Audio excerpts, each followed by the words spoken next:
After that pedigree, ladies and gentlemen, the only thing I can say is I accept the nomination for vice presidency, and if elected, I will serve. Okay. I suppose this is the only session in which the speaker has to give a preface to the presentation. I want you to understand that I am not a pure scientist. Now, you shouldn't think what you want to think about those words. I am more interested in how we can interpret the significance of science to our young people in schools. I also want you to know that this presentation is not complete. It will only be completed in the schools as you, the teachers, and as I in future years attempt to improve our instructional endeavors with regard to instructing about habit-forming substances. To be more truthful, the speech is not complete because some of the materials that I wanted to present today are still somewhere between St. Paul, Minnesota, and Ball State University, so that's another big excuse I can also give. So with those two introductory comments, I think that we can now begin with the formal presentation. It has often been said that there is nothing new under the sun. However, we should not hesitate to view old things in new ways and from many perspectives. In recognition of the fact that some here today undoubtedly have employed conceptual learning in their classrooms, I should like to retitle my presentation, Teaching About Habit-Forming Substances, a Concept Approach. For there is considerable evidence indicating the existence of any number of conceptual approaches to teaching and to curriculum development. You should be forewarned that my impressions of a conceptual approach to health science instruction are influenced and somewhat limited by my knowledge of some of the personnel collectively known as the School Health Education Study. I would like to ask Mr. Ressler if he would now turn on the overhead projector. And the School Health Education Study, abbreviated SHES, is one of the most vocal proponents of a conceptual approach to both the process and the program of health education.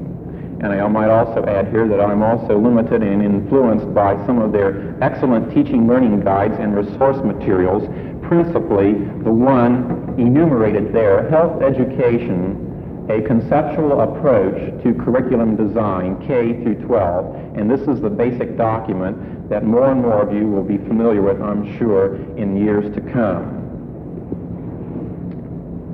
There is another, less publicized, but worthy product of individuals concerned with a conceptual approach to health science instruction.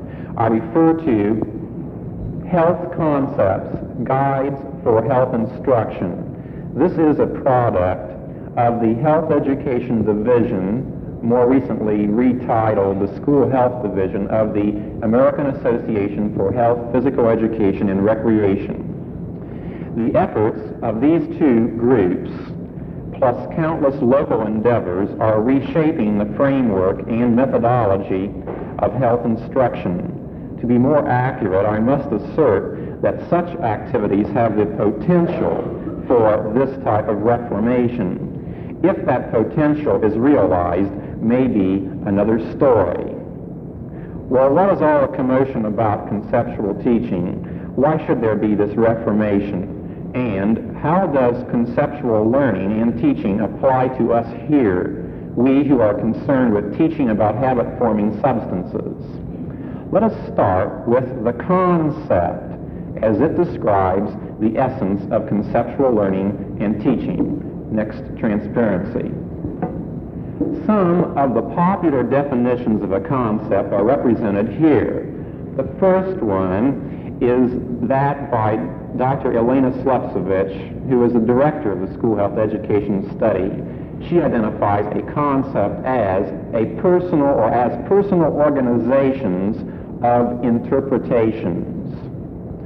Number two is the definition of Woodruff, who says that a concept is a bit of meaning, a construct made by a brain in the effort of a person to understand something and cope with it. Number three is again Woodruff's definition. A concept is a relatively complete and meaningful idea. An idea in the mind of a person, an understanding of something. Number four, Russell says that a concept is nothing more than a generalization about related data. A generalization. Brunner, Goodnow, and Austin describe a concept as, number five, a network of inferences that are or may be set into play by an act of categorization. And at this time you're probably thinking, what a mouthful that was. And before we become bogged down by the complicated language of curriculum makers and educational psychologists, a more workable definition of a concept seems in order. And I would like to call your attention to number 6. Fodor and Dallas, two men who have authored some excellent ideas in the area of health science instruction, suggest that a concept is a big idea, a high-level principle or generalization. Now, in my own personal opinion, I think that a concept is, number 7, an overgeneralization, if you can imagine what an overgeneralization might be, or a polarization, something around which you can fit other sub-ideas or facts. The concept thus imparts a certain structure to knowledge in a particular field. Next transparency, please. Now, I've just said that a concept imparts structure to knowledge. You are probably aware that up to the present time, when we are concerned with curriculum formation, we have usually gone to the old idea that the individual determines what the curriculum should be about. And those of you who are in teacher education are aware of this old cliche, the needs and interests of the student should be met. Whether they are developed or recognized or not, they should be met. Then on the other hand, you also have to be aware, as Dr. Forney said, there are social implications to the use of many of these substances, so therefore society would determine what we should teach or have an influence on the way we teach. Well, lastly, we come to the idea now that the way that we present knowledge, the way that it is structured, is also very important to the whole teaching learning process. So we pay more attention now to the way we structure knowledge as we present it. It now assumes an importance equivalent to the importance of the individual and to society in our curriculum development process. Let me offer what might be called a concept of health, which you probably agree is a rather abstract quality. Few people do things for their health because they don't understand it too well. And I'll quote here from the 350 Health Science text, which all of my students are familiar with, chapter 13, by Turner, Sawyer, and Smith. When a child enters school, health is to him just not being sick. As the years go by, he gains some understanding of the body, the effects of hygienic or unhygienic living. We're being invaded, I think. Communicable diseases and a variety of health problems. He contrasts his own illnesses with his feelings of vigorous health at other times. He observes other people in sickness, in health, in athletic competition, and in life occupations. He reads and discusses the meaning of health and has many other experiences in perceiving, thinking, choosing, testing, and evaluating as he progresses from perception to abstraction and generalization. he gradually gains a broad concept of health involving physical, mental, and social well-being related to the individual, the family, and the community. Close quote. Thus, one might say that the child had a wider, more inclusive, bigger idea of health. His concept has expanded or evolved to a higher level of abstraction, arrived at through actual specific experiences or perceptions. For another illustration, this one by Fodor and Dallas, we might now turn to a concept that we will be interested in. Next transparency, please. Now, I don't take any responsibility for the statistics here. I'm quoting directly again, but they will illustrate what I'm talking about. The first statement up there, drug addiction is physiological as well as psychological. The second statement, there are approximately 60,000 addicts in the U.S. today. Now, that first statement is on a higher level of abstraction than the second. And many facts and much health information could be organized, structured, and related to that big idea or concept. On the other hand, statement number 2 is more specific, it's less abstract, it's more open to change as statistics would indicate. In other words, tomorrow that figure of 60,000 may not be correct. I don't know if it's correct now. You perhaps know more about that than I at this very moment. What is the definition of addiction? It may change. So, see, that statement is likely to change, whereas the first one would not. Statement number 2, then, is too concrete, too specific to be a big idea. It might better be organized under a broader, bigger idea. For instance, drug addiction affects individuals regardless of ethnic, cultural, and socioeconomic backgrounds. Confident that each of you has a fair concept of a concept, no, it is a little early to laugh, I suppose, I now address my remarks to the reasons for adopting conceptual teaching in health instruction, first with regard to the process of health education, and secondly with regard to the program of health science instruction. Lights out. Yeah, okay. This is what they taught me at 3M Company. I shouldn't keep it on. Fine. Okay. We'll flip a few minutes later when I ask you to do the reverse, but that's to aid in your receptivity, I am told. Okay, pardon my digression.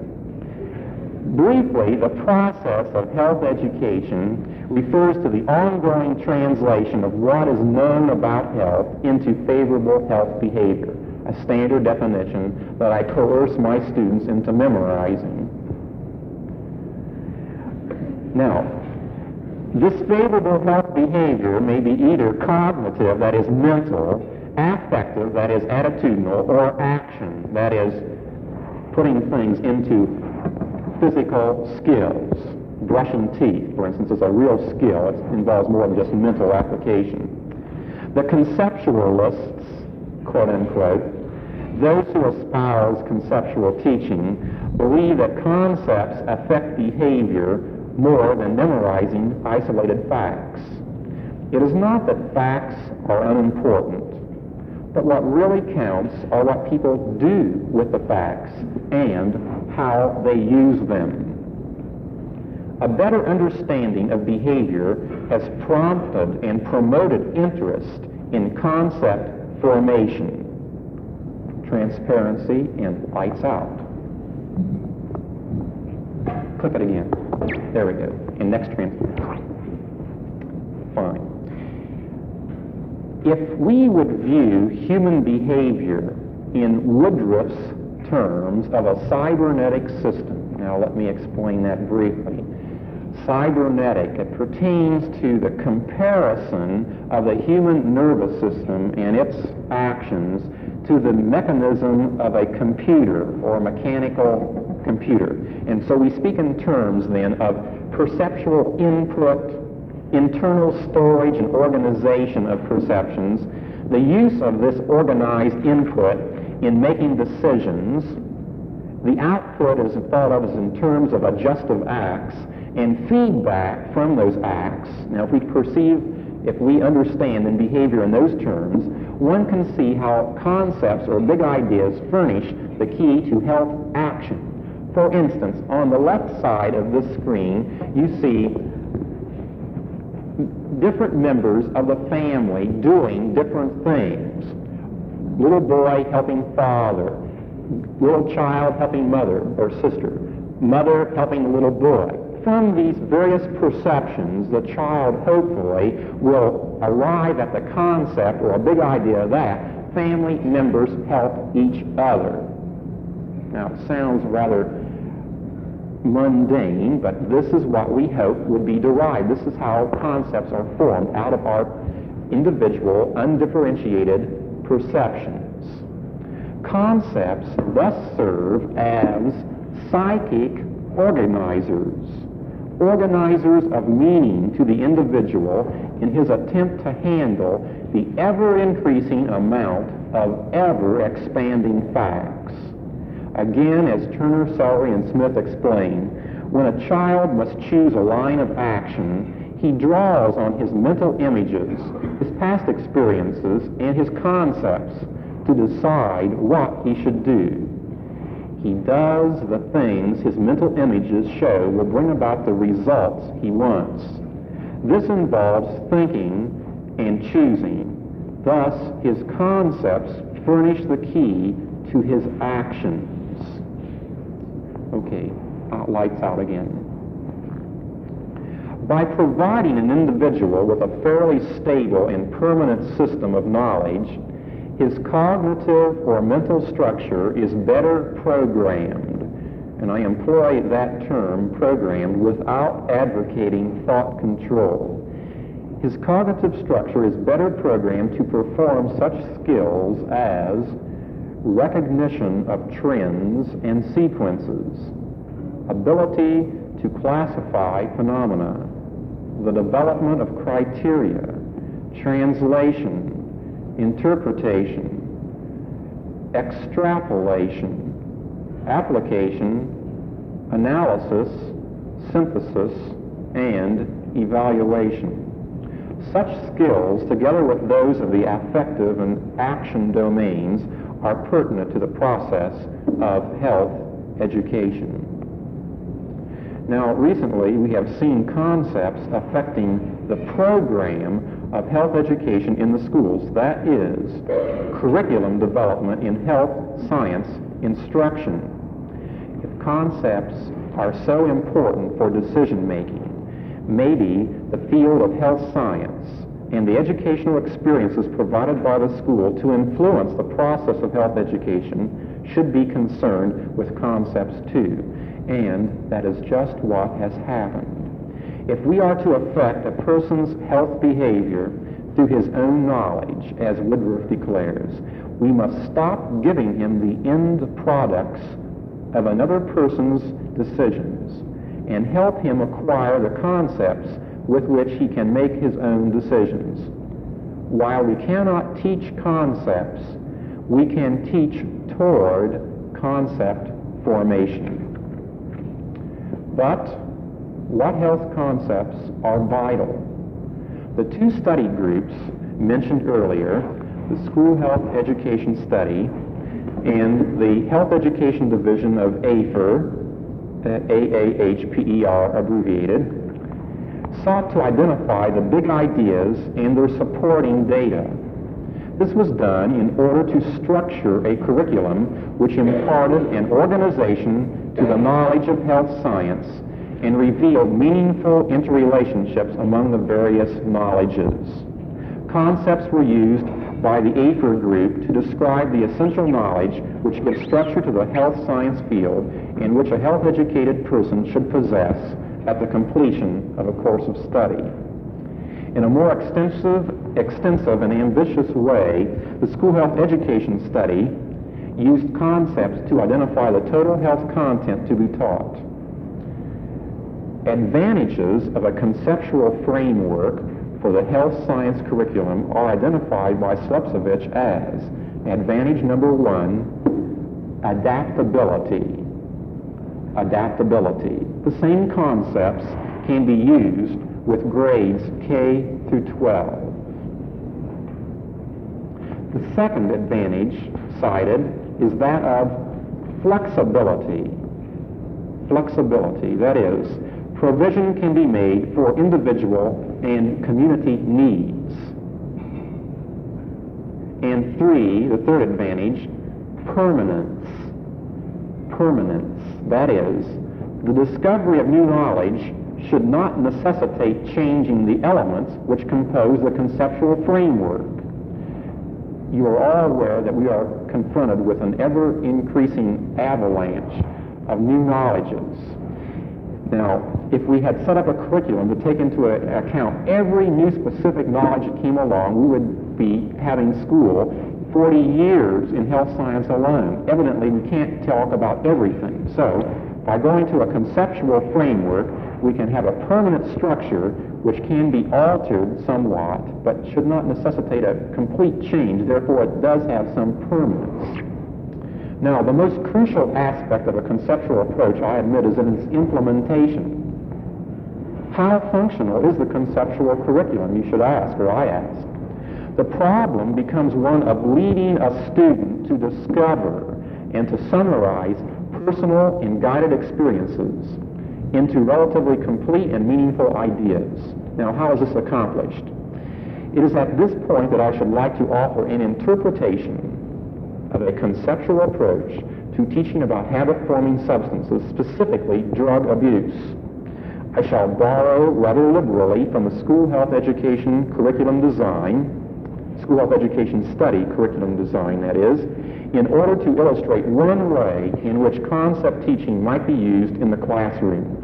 In this illustration, big ideas, curricular structure, interrelatedness of topics, and specific suggestions for implementation will be emphasized. Transparency, please, and lights out. Now, serving as the unifying threads of our curriculum and characterizing the processes underlying health are the three key concepts. First of all, growing and developing. Secondly, interacting. And third, decision-making. To paraphrase Robert Russell, during childhood, as one grows and develops, he comes into contact with a number of habit-forming substances. He might whiff the smoke of a cigarette several days after birth. At age 4 or 5, he gets a kitty cocktail. And somewhere along the line, he sees mom and dad pop a few pills as easily as devouring candy. The first interactions, then, are most frequently with persons who use certain of the habit-forming substances. But as growth and development proceed, each individual reaches a point at which interacting with a mood-modifying substance becomes a distinct personal behavior. Some decision must then be made about use or continued non-use. If the decision is to use any particular mood modifier, new forms of interacting occur with the substance itself, with other users, with non-users, with the adult world, and perhaps with the individual's own self-concept and conscience. However, the processes of growing and developing continue with a new element included. Next, transparency.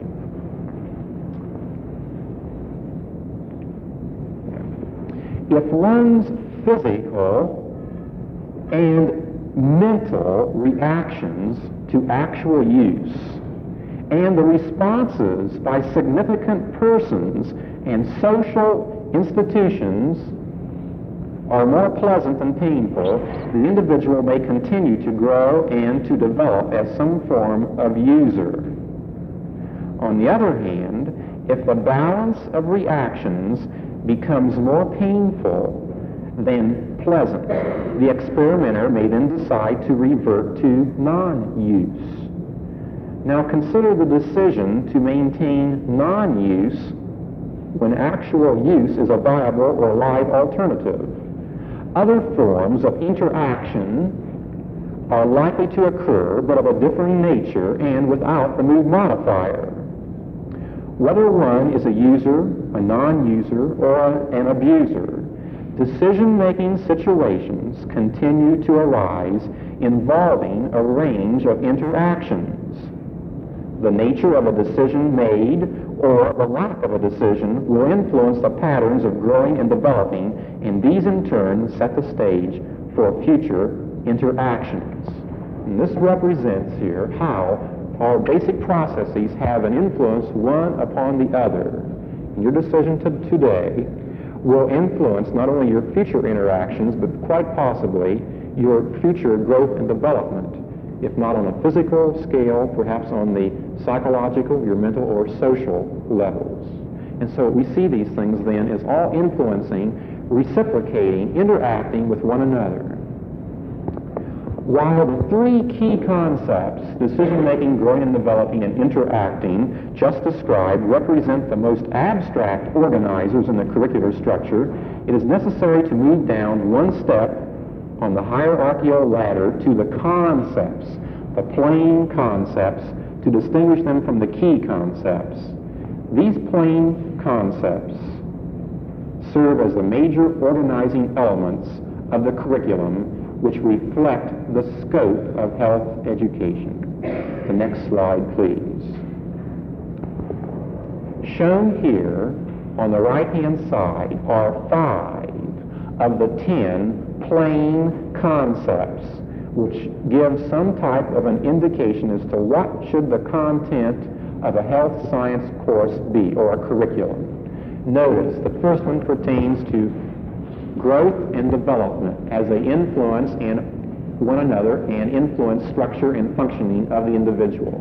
Secondly, growing and developing follows a predictable sequence, yet is unique for each individual. Third, protection and promotion of health is an individual, community, and international responsibility. Fourth, the potential for hazards and accidents exists, whatever the environment. Number 5, there are reciprocal relationships involving man, disease, and environment. Now notice right there, before I go on to the other 5 plain concepts, we have aspects of anatomy and physiology, growth and development, if you please. We have aspects here of community health, the promotion of individual responsibility. We have here a good deal of information pertaining to safety, accident prevention, the idea that we live in a hazardous world and environment today. And also we have the whole problems of disease and disease control. So you can see elements of your traditional subject matter areas appearing here in your plain concepts. May I please have the next slide, the next transparency, which will illustrate the remaining 5 plain concepts. The family serves to perpetuate man and to fulfill certain health needs, certainly appropriate to the area of family life education. Number 7, personal health practices are affected by a complexity of forces, often conflicting. Number 8, utilization of health information, products, and services is guided by values and perceptions. And this, I'm sure you will recognize as having the elements of consumer health education. Number 9, the one that we're most interested in here today, the use of substances that modify mood and behavior arises from a variety of motivations. And lastly, food selection and eating patterns are determined by physical, social, mental, economic, and cultural factors. The one which pertains to habit-forming substances, number 9, states, like the other 9, very clearly what a student is expected to know when the learning experience is over. Now, this overgeneralization demands a degree of fragmentation to provide supporting ideas, small or big ideas, if you please, to serve as guides in selecting and ordering subject matter. These smaller, big ideas constitute the third level of differentiation on the next lower step on the hierarchical ladder. Please note that each time you move down on the curricular ladder, you move from the abstract to the more specific. These, then, are the sub-concepts. Transparency, please. These are the sub-concepts which are fragmentations of your plain concept pertaining to mood-modifying substances. Number one, substances that modify mood and behavior range from mild to strong, have multiple uses, and produce many and varied effects in individuals who use them. Number two, the use of substances that modify mood and behavior may result in health and safety problems. And number three, many factors and forces influence the use of substances that modify mood and behavior. Now that we have reached the lowest level in the conceptual structure, it might be profitable to see how the totality of health is reflected in the sub-concepts. In other words, how do the three dimensions of health, physical, mental, and social, interrelate with these sub-concepts? Next transparency, please. With regard to the three sub-concepts just mentioned, the physical dimension would include noticeable effects of mood modifiers on the body. Incidentally, those of you who are making up curriculum guides should really be busy right now. Noticeable effects of mood modifiers on the body, especially on the nervous and circulatory systems. The possibility of serious structural or functional deterioration, physical dependence, accidental injury resulting from the use of certain substances, and the physical factors of fatigue, pleasure, boredom, craving, and pain as influencing the use of behavior-modifying substances. The mental dimension of the sub-concepts is represented by a consideration of the function of behavior modifiers in the reduction of feelings of fatigue, in the elevation of mood, as an aid to relaxation, in the reduction of inhibitions, and the production of unpredictable and often dangerous behavior. Here, one must also include the possibility of perception alteration and diminished emotional control, and the psychological reasons for using such substances. Indeed, a good deal of mood modification is related to modern man's seeming inability to postpone immediate need gratification. And last, the sub-concept's social dimension embraces mood modifiers within the context of social custom, such as alcohol and approved social drinking, or outside of social custom, as in the illegal use of marijuana and heroin. Additionally, the use of certain mood modifiers is not only tolerated but often encouraged in social situations, but can result in socially destructive behavior, such as alcoholism, narcotic addiction, and accidents. Here, too, family patterns and the desire to gain group acceptance would be identified as factors which affect the use of behavior modifiers. There remains the classroom teacher's problem of implementing the hierarchy of the conceptual model in order to achieve the desired outcomes or long-range goals. Frequently, these long-range goals are expressed in terms such as the following: comprehension, awareness, or one most frequently stated, refraining from the regular use of mood modifiers or avoiding abuse of the mood modifiers. Now, I'll bet my bottom dollar that most teachers will find it not only difficult but to almost impossible to accomplish such goals. And evaluation based on such goals is most often not even possible. How are you going to evaluate a kid in your classroom on his inability to not use, let's say his ability not to use mood modifiers 20 years from now? You absolutely cannot evaluate that kid in your classroom on the basis of that stated goal. So you are confronted with the here and the now, whereas the key concepts, the concept pertaining to mood modifiers and the supporting sub-concepts are indicators for what is to be learned. The behavioral objective represents the priority desired competencies. And I want to present some of the very specific and clearly stated behavioral objectives that pertain to this large concept, as on the next transparency. Notice that each of these behavioral objectives that pertains to mood modifiers is very, very specific.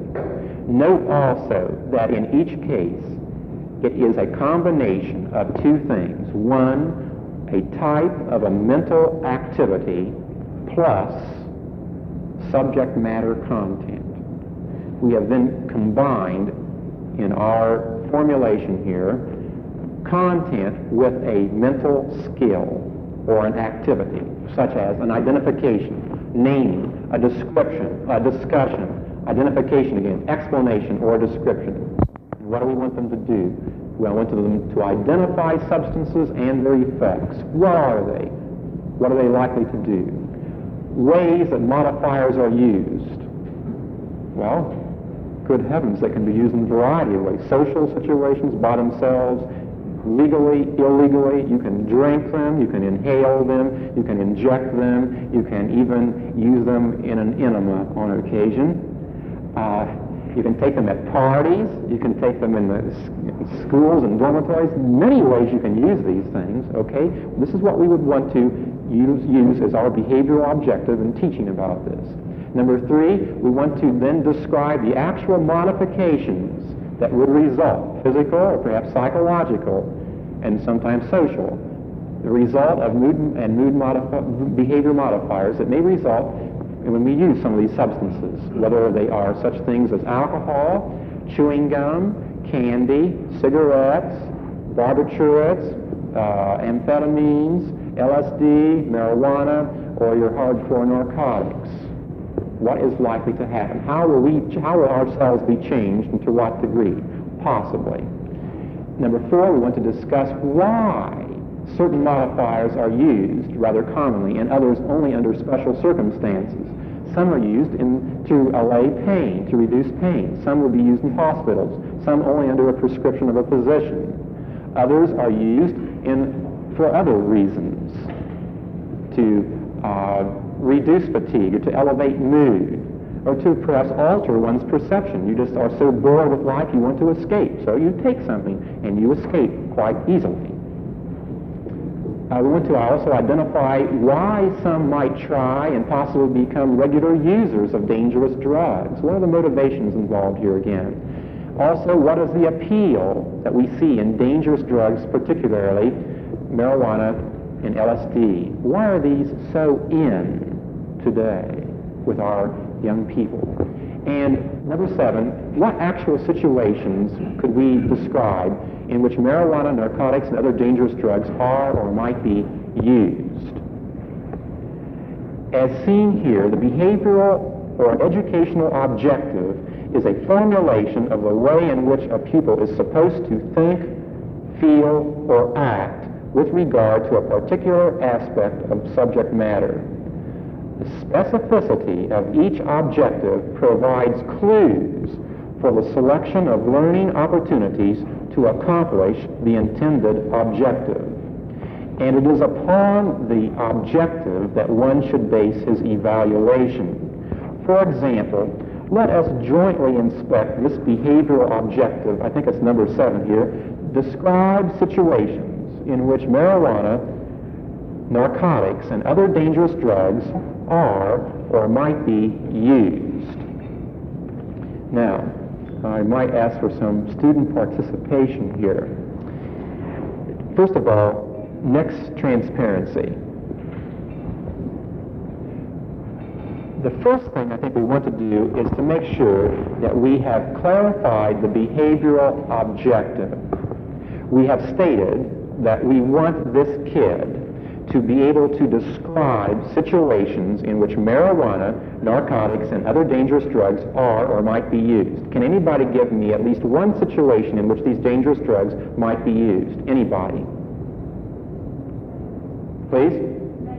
For medical use. Okay. Can anyone think of any other use? Escape. All right. How about preparing for an exam? Or driving a long distance? Just what Dr. Forney said a few minutes ago. Or they might, the situation might be an older brother or sister enticing a younger brother or sister. Or it might be in a grouping of individuals. I don't want to criticize fraternities or sororities, especially on this campus, but here you might have a typical social setting in which one might expect to be pressured into doing certain things. Those are not the only ones, so please don't write a letter to the editor and condemn me. You might do it on a date or at a party. You might do it in a dare situation. You might even be asked to do it by a friend or maybe even by a total stranger. Or it may be used on a battlefield in Vietnam today. I'm sure they use some of these mood modifiers to allay pain, fear, and so forth. Okay, now we have identified very specifically our behavioral objective. Now, what content would we have to have in our curricular setup here to arrive at that behavioral objective? What content matter do you have to know in order to have that kid be aware of the situations in which marijuana, narcotics, and other dangerous drugs are or might be used? What content would you have to provide? Anybody?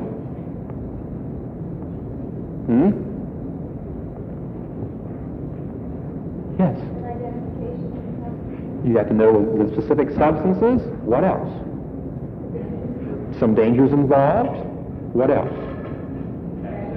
Accessibility, where they are likely to find it. Perhaps you also want to go into such things as what you should do if someone dares you to do it. Should you accept it? How do you get out of it? How do you avoid the situation when your boyfriend comes up and says, hey, come on, take this, do it as a favor for me. If you really love me, you'll do it. How do you answer that situation, you see? Okay, this is your content. Okay, now, what learning opportunities, that is, now I talk about this, what methods, how activities in your classroom would you have in order to get over your behavioral objective? Where is the method group that is working with Dr. Bach? What methods do you think, what activities can the students do in order to accomplish that behavioral objective? The student can describe situations in which marijuana, narcotics, and other dangerous drugs are or might be used. What would you pose as a problem? Well, let's give a typical problem. All right. What should he do? Right. He goes to a party with a friend, someone offers him something. What should he do? This field is wide open for such things as sociodrama, I wouldn't say psychodrama here, sociodrama, small discussion groups, problem solving, as the gentleman back there so aptly identified. Okay. Comparing the effects of one with another. Perhaps you're going to make charts or something. Okay, you have audiovisual aids you'll bring in. So you might have a lecture, you might go and have film strips or something of this nature. Okay, our learning opportunities all to support the original objective. Now, what resources? Where are you going to go in order to provide you and the students with enough information to accomplish that behavioral objective? What resources are you going to use? Public health service. U.S. Public Health Service. School physician. Good. Who else? What are some other agencies or something you might go to? State Board of Health. Anything else? What? Law enforcement agencies. Right. Okay, as far as learning materials, where are you going to find the films and the film strips? The curriculum guide you're making up now, where do you think? All right. Where on that committee where did you find it? How did you know? Who told you that there was such a film entitled LSD Insider Insanity? Come on, where did you find it? Libraries. Where did you go in the library to find that out? All over. The Educational Media Index. What else? Film Service. Okay. Where else? Curriculum Lab. Where did you get all these lists that tell you where all these good things are? All these pamphlets. Thousands of them floating around. Where? Dr. Bach. Wonder what Dr. Bach does. See? No. He's very knowledgeable. He knows the resources. But the thing is, you have to know where to get these things. And you have to get them and assemble them so that when you utilize them, they will all focus around a behavioral objective. Now, evaluation. How are you going to evaluate that kid's ability to describe situations in which marijuana, narcotics, and other dangerous drugs are or might be used? Now, I know you have an evaluation group. How are you going to evaluate? Mr. Wessler, would you please put on the next series of slides? I'll tell you. You can put that one on. Here is just a way that we would advise individuals who are in curriculum making processes to put down the content, your behavioral objectives and content in terms of a sequence and also grade level progression or grade progression from 1 to 4. And if you want to know anything more about this, we can talk about later afterwards. You can consult the basic document. The next one is very important, I think. Here, the idea of providing certain learning opportunities that would promote cognitive skills such as comparison or analysis. You look at newspapers. Someone gives you a bulletin advocating the use of marijuana. How will you have enough facts and be able to analyze that sufficiently to interpret what the message is? Frequently, you read in more than what is there. See, this is an analysis skill, a cognitive analytic skill. Okay, next one. We'll eventually get to where we want. These are some of the resources of the student teaching materials. What would be available? Are they varied? Are they authoritative? Are they current, specific, general? What are they about? What about the content? What about the behavior? And here are some of the ones mentioned on the left over there. They describe those. Okay, the next one. And here's what I'm getting at. Has the behavioral objective been accomplished? And this is the clue then to evaluation. The clue to evaluation is the behavioral objective. Next slide, I think the last one. Now, you talk about all these good things, but how are you going to test that kid's ability to describe situations? Let me have one test question. We have problem-solving situations, but as you said a while ago, we can't really tell. Yeah. The next one gets. That's right. All right, let's go back to our objective. That's something here and now. How are you going to test that kid's ability to describe situations? Or his knowledge of situations? Yes. As simple as that. Now, you see, when you make your evaluation based upon your objective, you're fine as long as your objective was specific enough. But when you go making your educational objective very broad, then your question is discuss the use of mood modifiers in American society today, and you will have as many varied responses as you have students in your class. And the only way you can do that is correct it on a subjective basis. If you aim at objectivity, as my students in my class know, it's hard to get, isn't it, students? Nod yes. Thank you. Okay. The more specific you can get, the better your evaluation will be. And I hate to admit it, but our evaluation has largely been on the knowledge of specific terms. And yet our objectives are that we want them to know all these other things. We sit them down. We want them to know marijuana was something else over here. Now, you're not testing, I hate to end it on this score, a sad note, but you're not testing on the basis of your behavioral objective unless it was the students will be able to define these terms. And on that basis, I think that we might end. And I thank you very much for your attention. Have any good questions? Before I want to say, first of all, before you ask, so I myself off the hook here. This morning I gave a similar thing for Dr. Bach's early morning class, and that wasn't the fact that we didn't have any time. It's not easily comprehended. I still have many questions in many areas of this thing I don't understand, to be real truthful. It's so new to me. As a matter of fact, many of you people on the high school and junior high level are probably more acquainted, at least you may have more materials than we on the college level have. It's one instance in which the secondary and elementary schools are, I fear, more advanced than we on the college level are. So I just want you to know that I'm still learning too. Okay, questions? Yes, Ms. Van Galloway. Dr. Carroll, maybe I shouldn't even be asking this, but I was curious. I realize that the 10 plain concepts and the sub-concepts, I can see that these are related to the area of health. But the 3 key concepts, are these also only related to health? In other words, was this developed by a health educator for health education only? Yes. Or education in general? No. It was developed, these 3 concepts were decided upon by a group of professional health educators, and certainly are not the only key concepts that could have been developed. At the present time, right now, I can't put my finger on any others, but I'm sure that these are not unique to health education. You can see them in every other place, but you can have many other key concepts if you decided upon them. They decided on these 3. And why they did, I don't know. Dr. Carroll? Yes, sir. Considering our specific problem of drug abuse, what are your feelings about the level that this should be taught? The first, I realize that's kind of putting you on the spot. This will have a very subjective answer.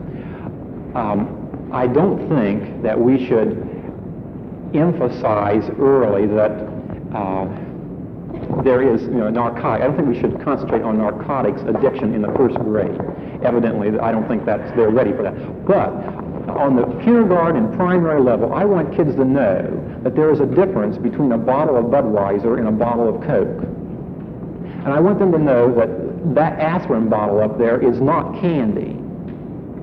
Now, if we can start getting people at an early age realizing that not all of these substances are exactly the same, and that some are pretty bad, and some should be locked up, and some should not be swallowed, then I think we can start on that basis at a real low level. Now, I was not aware that we had problems of 9-year-olds being drug abusers, and that's news to me, although I know that we have 6th graders who are pregnant and 5th graders who drink their meals at home and come back half-looped in the afternoon sessions. I know that from previous experience, not mine. But you will never have you will never be able to say exactly at what grade level anything should be introduced. I do believe that certainly by the junior high level, they should be forewarned of this, because we think that many of these kids are at least introduced to such things as smoke. Now, when I talk about mood modifiers, I'm talking also about cigarette smoking and alcohol, not just about drugs. But as we use more and more drugs today, I think we have to make them aware of this very early. Now, I realize there are parents in my class who say, I don't want my 13-year-old to know about this. What do you do? The school either has to go and cram it down the kid's neck, or you have to say, okay, we will exclude the kid, we will permit him not to be in our class then. And I think from a public relations point of view, the latter is better than the former. Even though the English teachers would not exclude a kid if he didn't want to know how to diagram a sentence or something about the new math, they probably wouldn't exclude him. But health is in that area of controversy, and we have to be always conscious of the public relations aspect in our field. Now that I didn't answer your question, really, I'll take the next one. Mr. Russell. Dr. Carroll, when do you foresee the widespread implementation of the conceptual approach at the elementary and secondary levels? As soon as school districts and corporations can take advantage of federal grant programs in order to purchase the very expensive materials that are now being devised by the Minnesota Mining and Manufacturing Company, and, I might add, other agencies that are now producing these visual materials. And I hate to tell you, but you can only get the guides to the learning materials if you buy the prepared transparency. So you see, they got you coming or going. I also think it will be a long time before teachers who have few people, you graduate students, people at State Board of Health and myself, who have come up not utilizing conceptual teaching to any great extent, but the old needs and interest centered. It'll take us a period of time before we get adjusted to this new idea so that we can now tell our students about it. It's going to take, as long as any other innovation generally takes in schools. What is it, 48 years? We may be too late. And I was told at a national convention in Washington last November that if the schools have not approached seriously the problem of smoking education by 1970, we might as well forget it. Because by that time, drug abuse is going to be so prevalent that smoking will be minor in comparison. That was told to me by none other than Dr. Robert Yoho, who is one of the big officials of the Indiana State Board of Health and a representative of the National Congress of Parent and Teachers.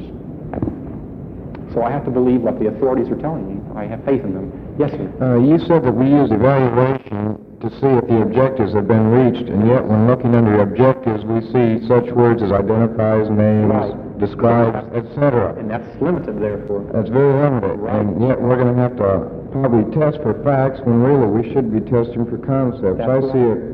It's a It doesn't make discrepancy. sense. That's right. It's that we have not yet gotten the idea that concepts are the keys to our actions rather than specific knowledges. And so what do we find? We find test papers loaded with 50 or 100 terms at which each kid has to sit down and memorize and spiel back, and yet these are going to have little effect on his actual behavior in later life. I know. I stand up here as a critic, and yet the students who are here in my class today will know that I have not yet been able to devise adequate test questions to test for concepts. And isn't that correct? Except I bet I threw a few of you on those other types of questions I had, which involved translation skills and interpretations. And in receiver getting things like predictability. What would you please identify the things that are likely to occur when a person takes a trip or so many milligrams of acid? Here, this is predictability. Some will say, well, you can't predict, but what's likely to happen? Maybe knowing that. Well, I was just going to ask you why you included these in your conceptual approach, words like as identifies and names, etc. Do you think that we're to the point where we can't really get away from this for a while? Or why was it included under the conceptual approach? I have no idea why it was included in the conceptual approach because I was not instrumental in making the conceptual approach, except I do know that it was an attempt to get down to the actual cognitive skills that people accomplish. Rather than memorizing facts, they wanted them to make such things as identifications, translations, interpretations, comprehensions, analysis activities, extrapolation activities, rather than the specifics of the other, name this, this, and this, and this. There was some research which was done about in 55, 56, and 57, which did set up all of our activities, our mental, our attitudinal, and our action activities in these more specific terms. Really, when you ask a kid to sit down and identify identify 7 basic reasons why people would use this or in certain situations might be better than just saying down and discuss the problem of narcotics addiction or something of this nature. It's an attempt to become more specific, I think. And it's an attempt to focus on various mental behaviors rather than on mere memorization or regurgitation that so many of our tests are in health education as well as in every other area. Any other questions? Yes. In many curriculum guides, they list concepts, objectives, and generalizations. Are generalizations the same as sub-concepts? Well, generalizations in some persons' terms can be the same as concepts. And sub-concepts are just smaller big ideas. It's just, everything is in the form of a hierarchy, one thing being larger than another, and this one is a little larger than the one down below. It's just, we're going from abstraction to specificity. Now, one thing I want you people not to do is to go back and ask the students to identify the 10 concepts. And I have seen this go on with a couple of my student teachers who were consequently tarred and feathered. They ask the kids now to memorize and write down the 10 concepts. This is not the purpose. The kids, hopefully, will form similar concepts if you provide them with structured learning opportunities.